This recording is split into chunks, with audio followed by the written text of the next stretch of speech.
First of all, I'd like to thank Claudia for inviting me to give this talk today. It allows me to stop and take stock of the experience over the past few months of working with the Little Collection and with the Legacies of War Centenary project. With only a couple of months to go in the residency, the main focus of my attention now is the display of work that Claudia mentioned, which is taking place in June in the Stanley and Audrey Burton Gallery in the Education Room. So we'll just plug that again. However, to me this feels like it might just be the beginning, because I've encountered such a wealth of material in the collection that I don't feel I can do justice to it in the time, and I'd really like to work with it further. The Little Collection is, I've got the same screenshot that you have, sorry. The Little Collection is an archive of interviews, personal documents, such as letters and diaries, and related objects, and it's been awarded designated status for its national and international significance. There is some World War II material in the collection, but the majority of it relates to World War I, and in the context of the current centenaries, that's been the main focus of my work with the residency. Because the collection contains such a huge wealth of documents, it's taken some time to enter into it and start to grasp all that's there. So the work on display in June will be primarily my initial responses through drawing, and I plan to continue making artworks over the coming months and find further opportunities to show it. In my talk today, what I'd like to do is give you a brief introduction to the collection and the nature of the documents and objects within it. I'll describe the approach that I've taken as an artist and some of the working methods that I've used. But I'd also like to highlight some of the artworks that are in the collection. For example, drawings and watercolours made by men on active service during the First World War, often with very limited means and made in very difficult conditions.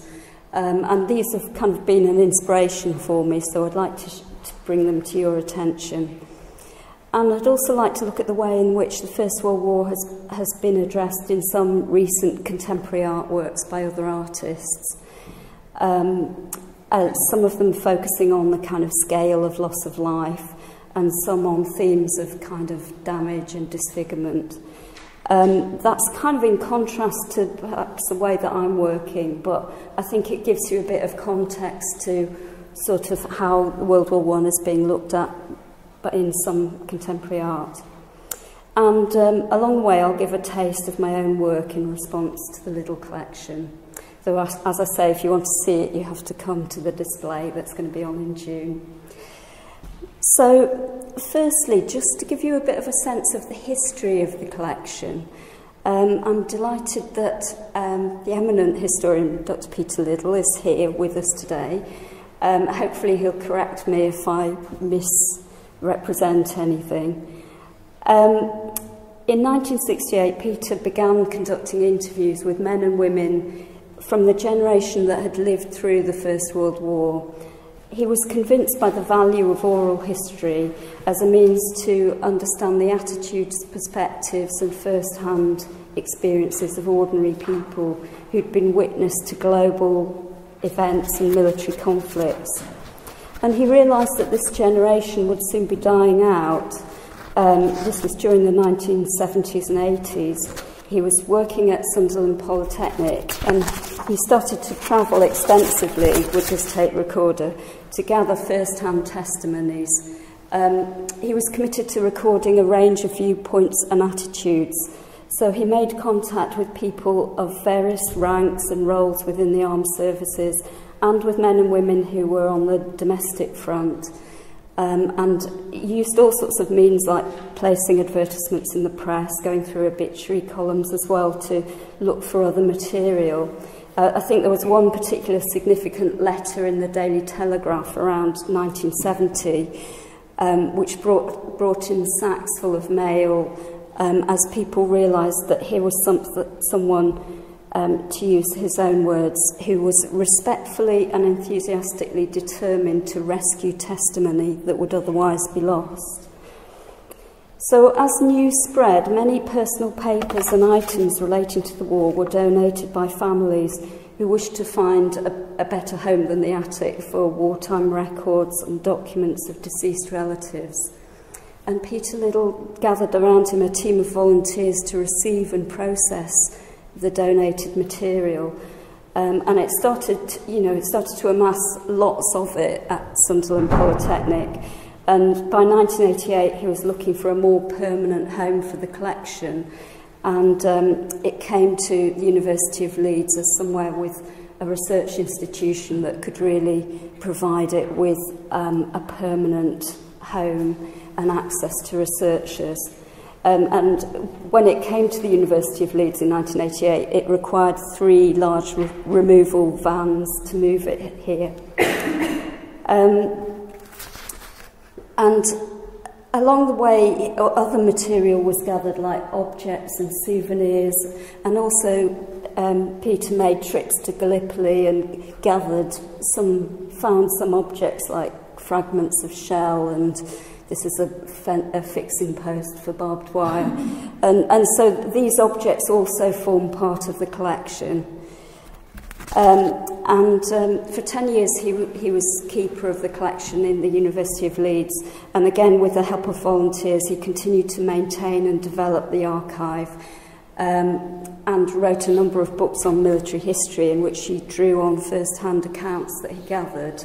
His most recent book is on the Gallipoli campaign, entitled The Gallipoli Experience Reconsidered.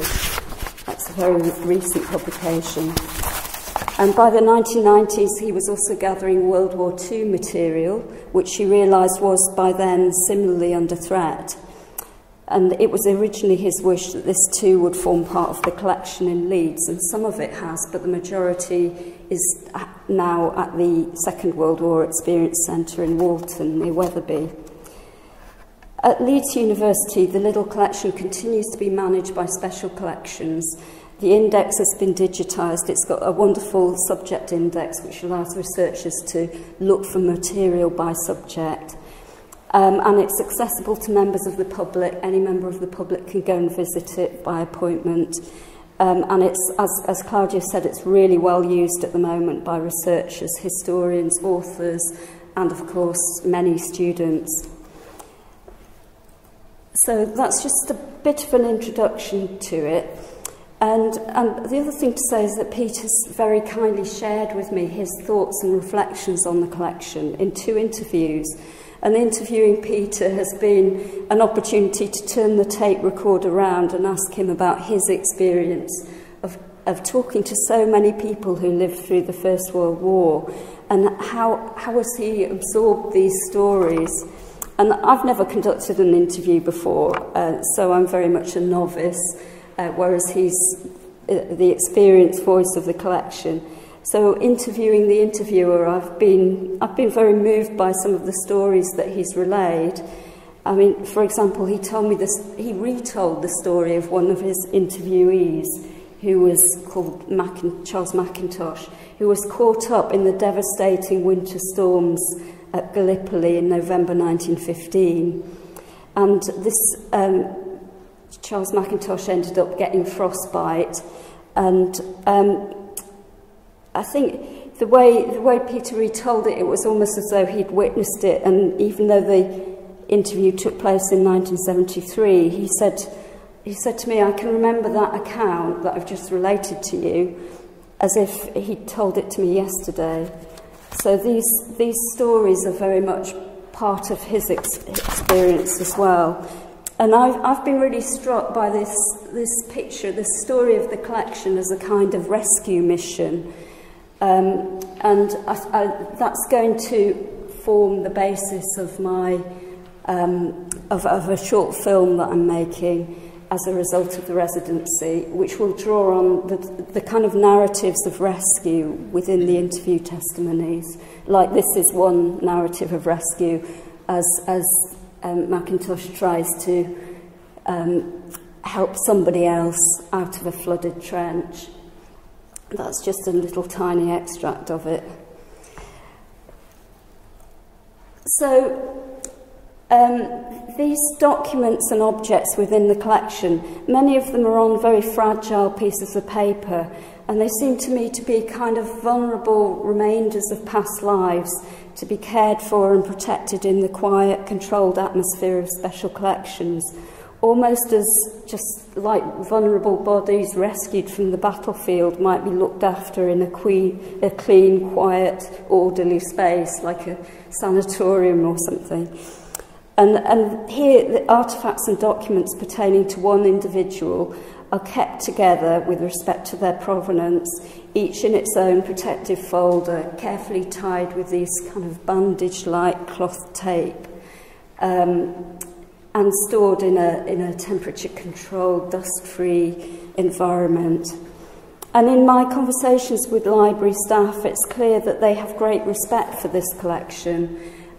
Each one of them named certain items that they found particularly moving or inspiring, and they continue the kind of painstaking work of cataloguing and maintaining the records and making the collection more accessible to visitors, either in person or online. And I was very struck by this atmosphere of careful attention and conservation. I'm also a little bit in awe of the surroundings in which the collection is kept. To get to it, visitors have to pass through the imposing 1930s Parkinson building, the one with the big steps and the clock tower that stands like a kind of sentinel at the top of the hill. You then walk through the neoclassical interior of the Brotherton Library with its Corinthian columns and large shell-like dome in the centre. And this was commissioned in the 1920s, not long after the end of the First World War. I think the foundation stone was laid in 1930. And it reflects the institution's kind of post-war ambitions. And while the interior evokes this kind of lofty ideals of classical learning, there's these extraordinary light fittings which kind of come down towards the readers, a bit more of a kind of machinic modernity about them, like rotating fins of a turbine. I believe this one in the centre is called the Electrolia, I think. And the patron of the building, Lord Brotherton, he made his wealth in the chemical industry, and the university was contributed to the war effort. One of the ways in which it did so was by the inspection of explosives, which certain of the universities did. So it was sort of making a name for itself in chemistry. Of course, the special collection stores and reading room are no longer inside this building itself. They're located in the West Building extension at the back, which was completed, I think, in the 1990s. But as a means of approach, it seems to be part of a sort of containment of the collection, this kind of protective shelf of vulnerable items. And the specifics of the site have been a kind of inspiration for a number of diagrams that I've drawn in the early stages of the residency, sort of showing the kind of layout of things and how you approach the collection.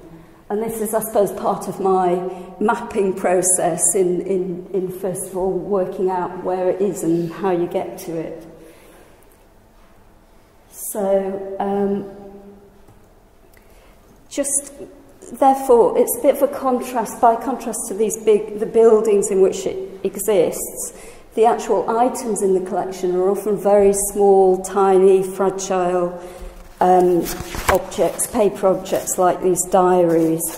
And in the individual boxes, you might find kind of scraps of paper or mud-stained paper that's been carefully preserved and kept, both first by families perhaps or by the individuals themselves, and then within the archive. And paper is the main material component of the collection, I would say. So as an artist whose work is usually paper-based, I have an appreciation for the kind of flexibility and resilience and versatility of paper. In wartime, paper was in short supply, so an example of this in the collection is, oh sorry, that's a part of a map. An example in the collection is from the file of J.H. Muir, I think his name is, who was a doctor with the Royal Army Medical Corps. And he received this, which was an official directive ordering him to conserve paper. And I'll just read it out because it's sort of typical of some of the rather more officious communications. The attention of all concerned should be drawn to GRO 2848 and to the necessity of impressing upon all ranks under your administrative control that economy in the use of paper must be strictly adhered to. It is noticed in this connection that the tendency of some medical officers to write lengthy papers for publication, which do not materially assist in the prosecution of the war, is responsible for much expenditure of foolscap and other paper. So Captain Muir obviously had a bit of a sense of humour, and his reply to this is, it's hard to read, so I'll read it out. Sir, I greatly desire to write a dissertation on diarrhoea. May I have my last 6 months' sanitary reports for use of the reverse as foolscap, please? And then finally, there's a note at the bottom which presumably was a reply to that. Herewith, 2 sheets which should be sufficient for clearing your diarrhoea. So that's just an example of the paper shortage that people experience. But in a lot of the letters, you find people writing home saying, can you send me some paper? Or, I'm sorry, I'm writing on this kind of scrap that's, and they are literally scraps sometimes. So often they're written in very tiny handwriting as well to conserve that paper. And this is kind of greatly in contrast to the fact that communication technologies during the First World War were rapidly being developed. For example, wireless telegraphy and all types of signalling. And yet the letters home were reliant on such basic materials and transport methods. And the economy of materials is also apparent in some of the sketchbooks in the collection. One file that I've found particularly moving and I keep going back to is that of Private Atherton, who was with the 28th Field Ambulance of the 9th Scottish Division. His memoirs are in the collection, and he recalls vividly some of his experiences on the Western Front, beginning in May 1915, exactly 100 years ago. I've taken lots of notes from his memoirs, and I kind of write over and over them, so that's why some of them merge together. His account, it's very vivid a lot of the time, but it's punctuated by really detailed information about what he had to eat. And this is an account that was presumably, it's his memoir, so I think they were written years later for his daughter.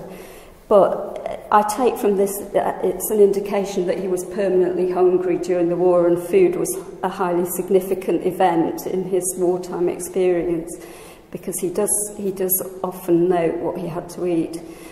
But what's really interesting about his files is these kind of battered sketchbooks that are in his file, and that somehow he managed to keep drawing even though he was on the Western Front. Some of these drawings are made at the Somme. Soldiers on active service could only keep with them a very limited number of possessions that could be carried in a pocket. But his drawings sort of record these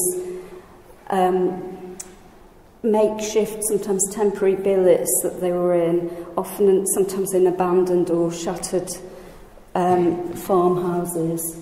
And sometimes he's actually depicting what really was for him, everyday life. I mean, there's the washing hanging out next to the sandbags, and a lot of detail there that sort of shows what kind of places they were living in.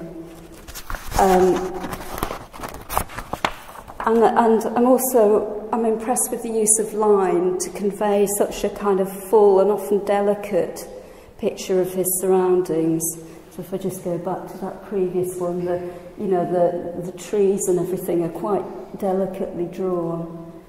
And also the scale of these drawings. I've photographed it next to a pencil so you can see just how small it is. And that kind of miniature scale compared to the kind of enormity of the destructive events that were taking place. The use of line is something that I really noticed in looking at the artworks in the collection, perhaps because they were using pen and ink, but a lot of them use this for its quite a linear style. And lines are very prevalent in World War I. Everyone's talking about lines: front lines, enemy lines, supply lines, holding the line, stepping out of line, or just dropping you a line. And so it seems significant that a lot of the artwork is based on lines as well. Another artist whose work is in the collection, who I've looked at to a certain extent, and who used line and pen and ink, is Adrian Hill. Hill was in the Honourable Artillery Company, which is the HAC, in the Scout and Sniper section. And he did a lot of drawings, and the speed and accuracy of his sketches came to the attention of the company officer. And it was recognised that they might be useful for military purposes. So this is actually taken from an article of 1930, so it's retrospective. It's an article in the Graphic where he was writing about an experience early on in the war, where he was asked to crawl into no man's land to sketch an enemy observation post in a wood that was called Oppie Wood on the Somme. With typical humour, he writes, "It was a lovely morning, ideal for outdoor sketching. The skylarks were singing bravely above the roar of the guns." And here he's drawn a picture of himself lying on his stomach with his sketchbook hanging around his neck. He was able to get a good view of the observation post, which was hidden from the troops further back. And he was able to provide an accurate drawing of its position, and by the end of the day it was targeted and destroyed. So his drawings initially had this military application, but once they came to the attention of the newly established National War Museum, which is now the Imperial War Museum, Adrian Hill gained a commission as a lieutenant and a permit to travel up and down the front as the first official war artist. And the Imperial War Museum now holds a number of his drawings and paintings, which were produced in an official capacity, some of which vividly show the destruction and devastation of the war. However, what we've got in the Little collection, we don't have these large-scale paintings, but in the Little collection we see a different side to his creative observation. The collection holds 260 letters, over 260 letters, that he wrote home to his parents between July 1916 and March 1919. And he seems to have written to them several times a week, maybe every day sometimes. And despite whatever varied conditions and situations he was staying in. And in these letters, he does sometimes complain about the conditions, but some of them present a kind of surprisingly positive picture of life on the Western Front, perhaps because he didn't want to worry or upset them by talking about the more dangerous aspects, or to avoid the censors. but he often describes like the beauty of the countryside or the loveliness of a forest after the rain. And again, he sketches the billets and the camps where they were staying, all in his kind of typically speedy and economical and yet very eloquent kind of line work. And the letters also contain many humorous sketches, like this one of soldiers being asked to march in very muddy conditions, and he'll give a story to his parents and then show them and then depict it with these sketches that he just obviously just spontaneously does in the letter. And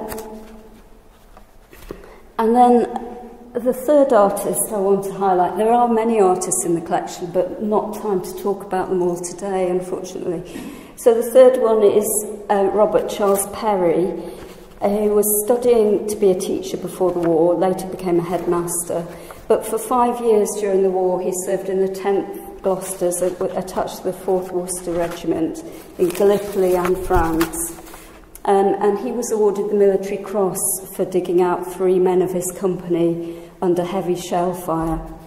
And he somehow managed to make drawings and paintings through the war, and the captions are particularly revealing.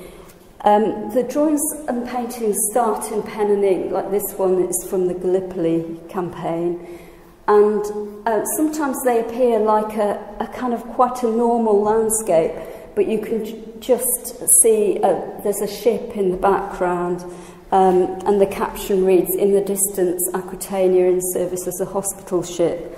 And so that just tells you the kind of military content of the sketch. This one's particularly extraordinary, again from Gallipoli, because the caption reads, "Painted with a small box of paints found on the body of a private of the Artist's Rifles, drowned in the trenches after the blizzard of 1915. So that's the same blizzard that I talked about earlier. So he'd found a box of watercolours on this body, and after that, although most of the pictures are in watercolour, and again some of them are what seems like a beautiful and perhaps tranquil landscape, but you can just see the pile of earth in the foreground.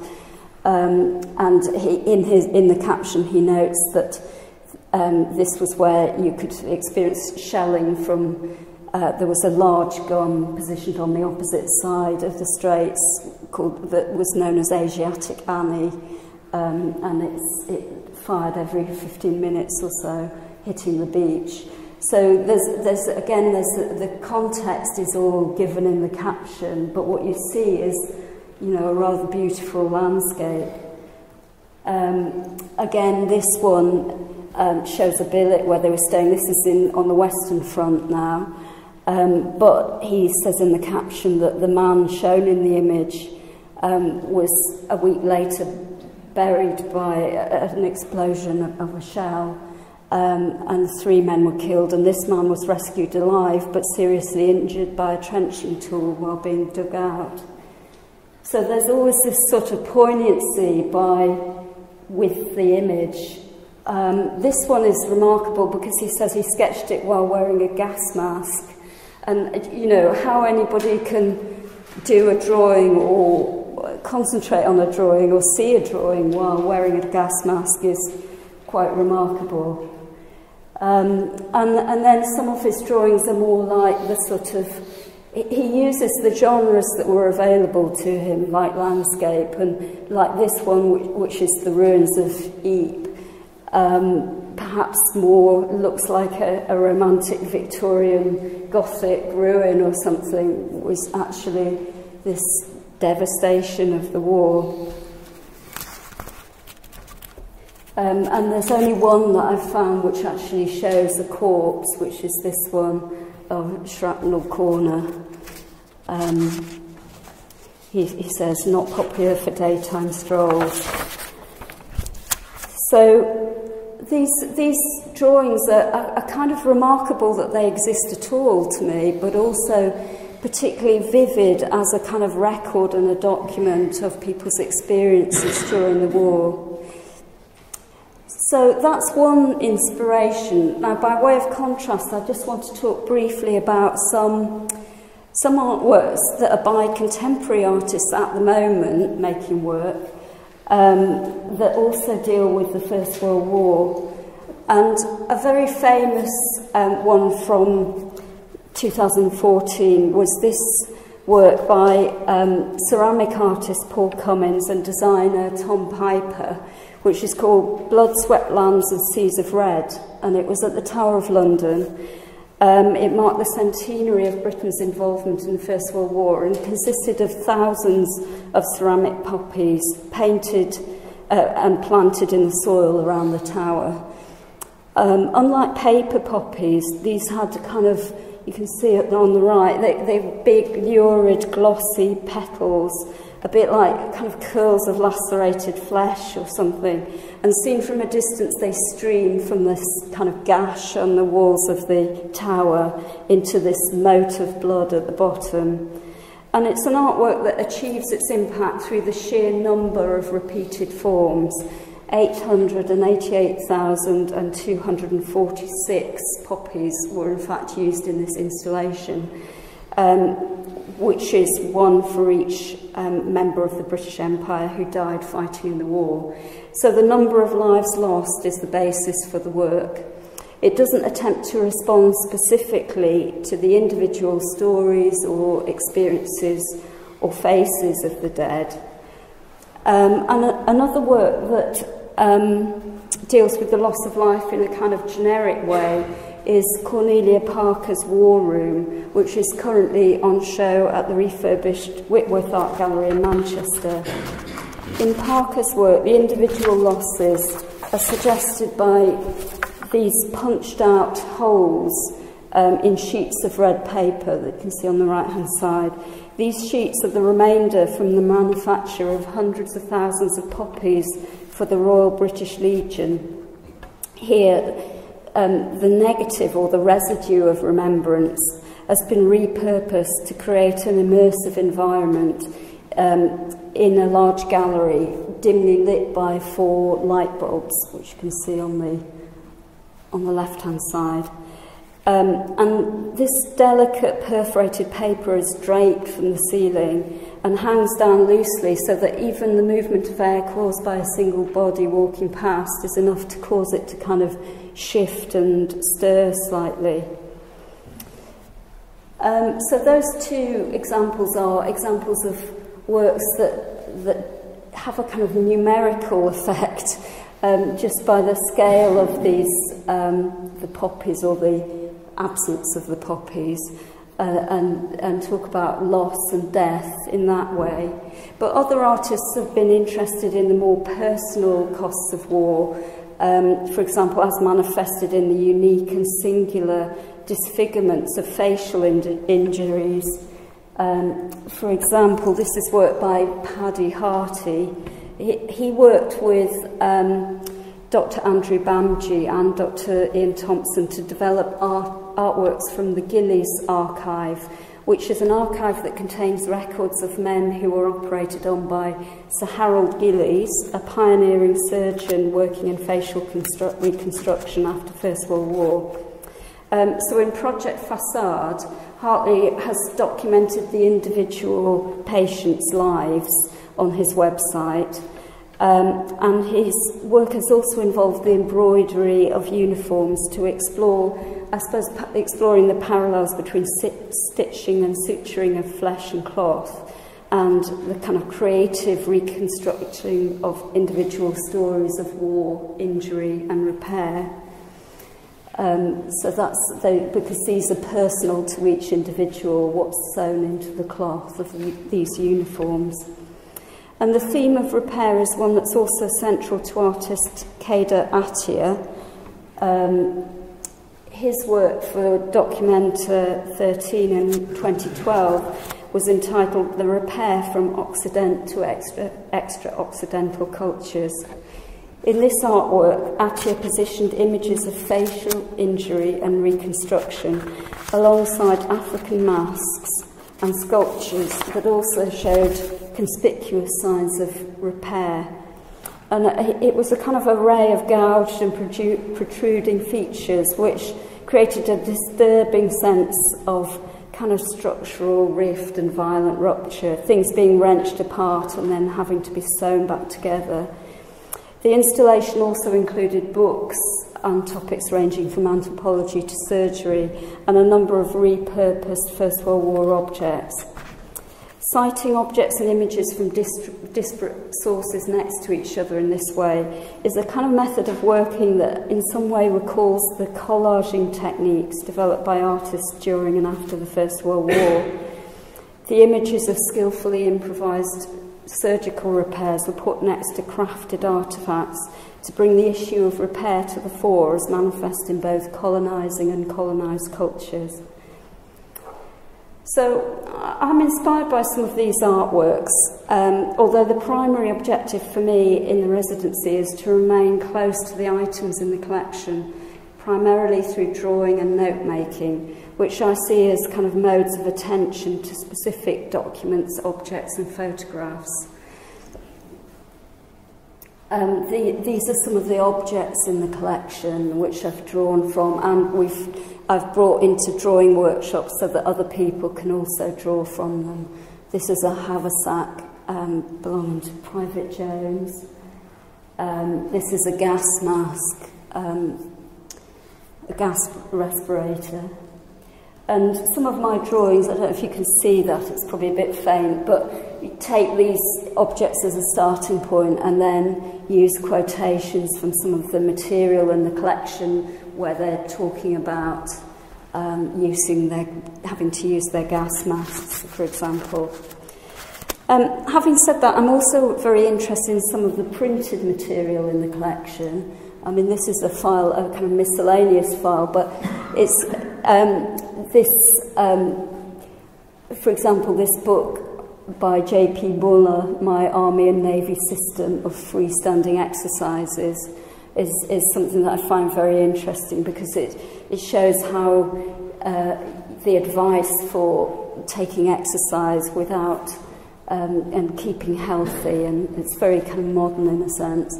And then there's also the map reading and field sketching book. There's also a number of postcards which I find really interesting as visual material. Sorry, that's from the field sketching book. Panorama for use from an artillery position. And so this is a composite image that I've made from a museum object and a postcard. And so I'll be doing a kind of series of these. And as well as postcards and albums, you get a lot of group photographs. One of the striking aspects of the material and the connection is the insight it gives into the relationships that people had during the war. For example, group photographs showing men brought together by military service or sometimes by recovery from injury in a hospital, for example. The group photograph may be formal or informal, but in either case you get rows of faces which stare out at the viewer in the present. Like other artefacts in the collection, they're often tiny, and in order to draw from them I have to use a magnifying glass. But they show men perhaps unwillingly thrust into conditions of intimate proximity, interdependence, and sometimes lasting friendships. The drawings that I've made from these begin by picking out individual faces. So here, these are actually very, very small drawings, but these are the sort of individual faces from these group photographs. But increasingly, the drawings are moving towards showing kind of fragments of the group rather than the isolated individuals. And I've also been moved by the communications home to loved ones and the way in which ties of family and friendship were maintained by handwritten words that travelled over land and sea. And I spent a large amount of time copying from letters and memoirs that are in the collection. sometimes trying to copy the actual handwriting itself in order to sort of enter into the spirit of it a bit more. So quite a time-consuming, laborious process, but it's enabled me to sort of engage with that material. But by contrast to the delicate paper messages, the letters that were sent home, there's another type of projectile that overshadows all the communications. And these are the deadly shells of brass and steel that wind overhead, or shattered and decimated landscapes and bodies. So just as paper is one material that's central to my work on the residency, steel has to be another. The technological developments of weaponry and supply of munitions during the war relied on this material. So in order to find a kind of a counterpoint, I suppose, to the reading room, to special collections and the archive, I've looked for a kind of alternative space for thinking about the war. And for me, this has been the site of an old munitions factory near where I live in Leeds. It's just at the bottom of the valley. National Ordnance Factory number 1 in Newley, which is near Horsforth. And this was used, it went into production in March 1916 and carried on through the war till 1918, producing 9.2-inch howitzer shells in huge numbers. They never quite reached the target of 5,000 a week, but they certainly produced hundreds of thousands of shells, doing the lathing. And these are large steel shells that would have stood nearly 3 feet off the ground. So heavy, bulky shells.